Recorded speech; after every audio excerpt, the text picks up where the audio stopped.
Le 2 octobre 1958, il était jeune et étudiait à Paris.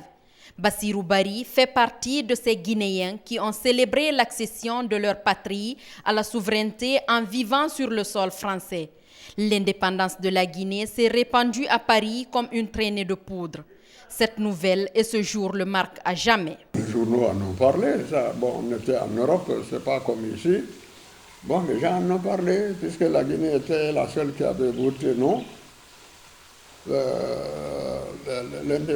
proclamation de l'indépendance de la Guinée avait fait beaucoup de bruit, beaucoup de tapage, beaucoup de commentaires. On a été informé peut-être même plus que les gens qui étaient par ici. Donc c'est à travers les journaux, la télévision, à ce temps-là, il n'y avait pas encore l'Internet. On a été suffisamment informés. Entre Guinéens, on s'est retrouvés pour chahuter un peu, fêter des choses, saluer l'indépendance et souhaiter que la Guinée s'engage sur le bon chemin pour le développement du pays. Selon Maître Bassirou Barry, les jeunes de la diaspora étaient tout aussi engagés que ceux du pays quant à aller à l'indépendance. Oh là là,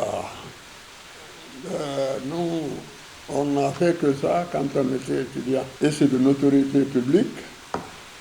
La FEANF, la Fédération des étudiants d'Afrique noire en France, s'est toujours battue pour l'indépendance des colonies françaises. Ceci a continué jusqu'au moment où De Gaulle est arrivé au pouvoir en France.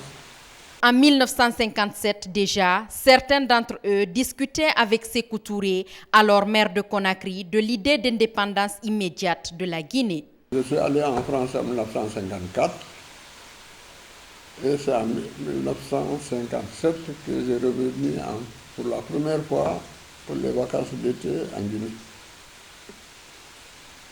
À cette occasion, nous avons tenu un congrès.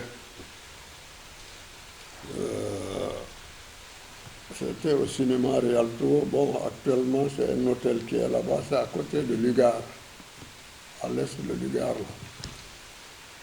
J'ai eu la redoutable mission de lire la motion de politique générale. Nous avions réclamé fortement l'indépendance immédiate.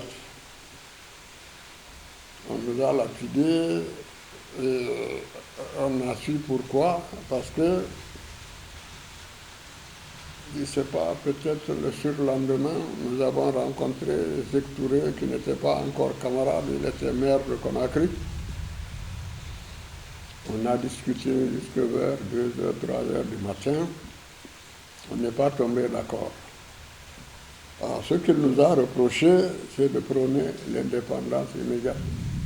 Alors que, selon son expression, nous ne savons même pas fabriquer l'aiguille. Nous, on lui a rétorqué que ça, en forgeant, qu'on devient forgeron. On va être indépendant, on va apprendre à gérer nous-mêmes nos propres affaires. On n'a pas été d'accord, on s'est séparés en queue de poisson. Avec l'indépendance, la Guinée a trouvé et renforcé son unité.